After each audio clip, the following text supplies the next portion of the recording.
Today I want to talk about farewells, which is that moment in a movie where two characters are saying goodbye, presumably for the last time. And sort of, we'll talk through some examples of these scenes in movies, but also what are the characteristics of a farewell scene, how they work, why they work, and what things writers should be looking for if they're crafting a farewell scene.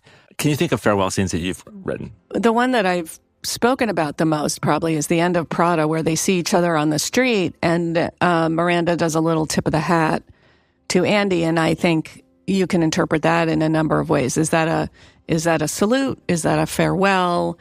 She has a little bit of a lingering smile when she gets into the limo, and then Meryl says, go. And I say Meryl because go was in the scene description, and they had actually shot it. We're packing up. And Meryl wanted to go back and say, go to the driver. Go. It sort of snaps you back into her actual MO. It's funny because I think about this also with respect to romantic comedies that end with people kissing, and that has a finality. But you need to make either your coming togethers or your coming aparts feel final, because you don't want to feel like, they said goodbye forever at the end of Casablanca and then they ran into each other at a bar 2 days later. Like, how do you make any ending feel like it's stuck? Let's think through the aspects of a farewell. Generally, the characters in that scene acknowledge that this is the end. They may not go into this scene knowing that it's going to be the end, but at some point in the course of the scene, they realize this is the end. The location that they're at generally is relevant to the scene. It either was a special place for them or creates a situation in which they have to say goodbye. Ideally, it needs to rhyme with an earlier moment in the story. Oh, that's a great point. Yeah. That's a great tip for writers. It should not be a random place. It should be something that goes, what the irony. Mm-hmm. Yeah. Mm-hmm. So it could be the location rhymes that we're back in a place we were before. The dialogue is rhyming back to an earlier thing that was said before. Something about this moment needs to feel like it echoes a thing that happened before. Looking through these examples, we're going to see that there's a bunch of non-verbal story points. There's a lot of silences in these. I think Past Lives is, people were hysterically sobbing at that moment of they've been separated for so long and this is another separation, possibly permanent. I think what's important about in Past Lives is a good example of this is that you're closing hopefully two characters' arcs, and that so it's not just your protagonist that you're seeing through this and like this is the end of their journey. Hopefully the other character, it's the end of their journey too, at least in terms of what we've seen them go through, and that Past Lives is a great example of that. 그때 보자.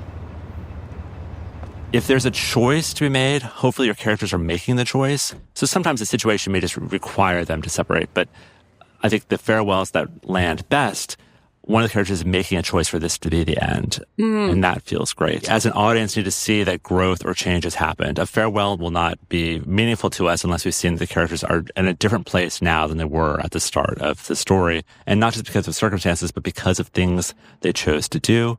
If you have a quieter movie, you can have a quieter ending. Past Lives is a very quiet movie with a beautifully quiet ending. And E.T., interestingly, which is one of my favorite movies that I've seen a lot, for a sci-fi movie, the level of relief on that is pretty low. Like, the enemy is keys. It never really gets that heightened.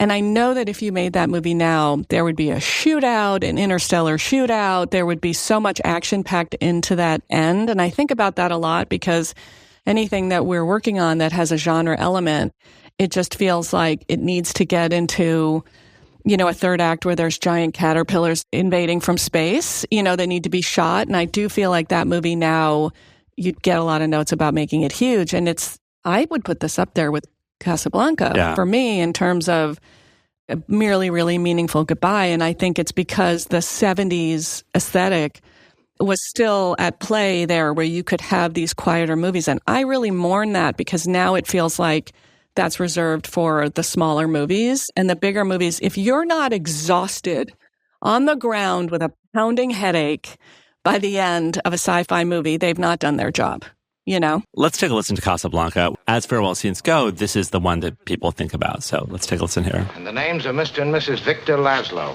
But why my name, Richard? Because you're getting on that plane. I don't understand. What about you? I'm staying here with him till the plane gets safely away. No, Richard, no. What has happened to you? Last night we said a great many things. You said I was to do the thinking for both of us. Well, I've done a lot of it since then. It all adds up to one thing. You're getting on that plane with Victor where you belong. But, Richard, no, Now, you've got to listen to me. Ilsa, I'm no good at being noble, but it doesn't take much to see that the problems of three little people don't amount to a hill of beans in this crazy world. Someday you'll understand that. Now. He's looking at you, kid. Yeah, so I don't love the use of the word kid. I'm not calling you daddy. Mm-hmm. Yeah. So I'd appreciate not being called a kid. That would be a slightly different ending. Yeah, it would be. So it's a situation where one character knows this is going to be a farewell leading into it, and she doesn't know this, and she's processing this in real time. What she said, but I think this idea that's embedded into this goodbye is this idea that they're sacrificing for the greater good of the world. Does that still resonate? Do you feel like if you made a movie where it's like their problems, their love is less than what the world requires of them, maybe a climate change movie? Or perhaps a movie about a robot apocalypse. Let's take a listen to Terminator 2 Judgment Day. So Just this is best transitions. There's one more chip. And it must be destroyed also. Here. I cannot self-terminate. You must lower me into the steel. I have to go away. No, don't do it. Please, don't go. I must go away, John. No, don't go. It has to end here. I order you not to go. I order you not to go. I order you not to go. I know now why you cry. But it's something I can never do. So again, here we have a character who knows that this is going to be a farewell, and the other character does not know it, and is resisting that moment at the same time. And it's for the greater good. And so this is self-sacrifice for the greater good. Yeah, I mean, one thing I will say is that dying in movies is really glossed over. Everybody looks real pretty. They're beautifully arranged in the bed, and they go cough, cough, and then they look to the side and close their eyes. I had not had a lot of experience with that. My dad passed away 2 years ago, and the process of that was kind of shocking to me. But maybe these are stand-ins for that. Yeah, so Philadelphia, I want to focus on a moment that's not the actual death, because it's not the moment on screen where he dies, but it's the farewell moment. Right. So let's take a listen to, this is initially, it's Tom Hanks and Denzel Washington talking, and then he's saying goodbye to other people. But if you listen, he's never actually saying goodbye. Everyone's basically saying like, I'll come back tomorrow, I'll see you soon. So let's listen to Philadelphia here. Excellent work, counselor. I thank you.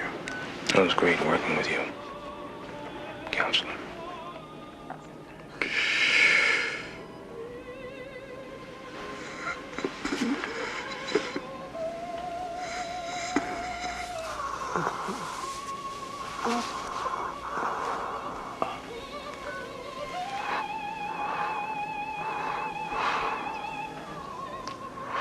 I better go.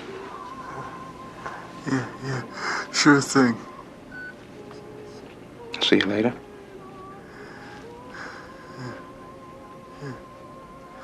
Thanks for stopping by. They're saying goodbye for the night, but it's clear to an audience that they're saying goodbye. This is the last goodbye. I'll see you again. Really well done. I mean, not surprisingly, really well done. And it's a great example of how, it's the subtext that is carrying those scenes. They're not actually saying the things that they're supposed to say, but, the writer, Ron Niceweiner, has created this space to let the actors play those things in eyes that they're not actually saying. Yeah, beautiful.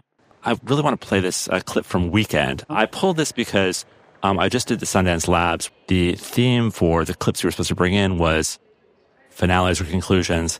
And what I loved about this moment at the end of Weekend, so the premise is, it's these two guys who hook up like on a Friday night, not really knowing each other, and they sort of spend the weekend together. But one of them is going off to America, and so they know there's no future for this. The one guy, he's at a kid's birthday party for a friend, and the guy's like, if you like this guy, why aren't you just going to the train station and stop him? It's like, oh no, that's too movie of a thing to do. And I just love that there's two characters who realize that they're in a movie kind of moment. No. Shut up. I just want you to know that.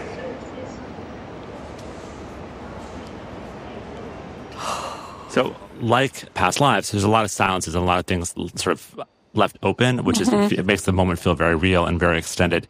The kind of thing you couldn't probably do earlier on in the story, but because you're sort of invested in these characters, you're willing to sort of watch them struggle to figure out like what the next thing is to say.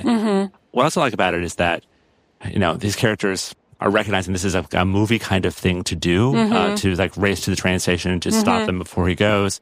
But once they get there, like, am I actually stopping you? Like, what they don't quite know themselves what the real goal is. They're just recognizing that this is probably the last moment that they're going to have together. This is beautiful. This is a great resource. This podcast is free.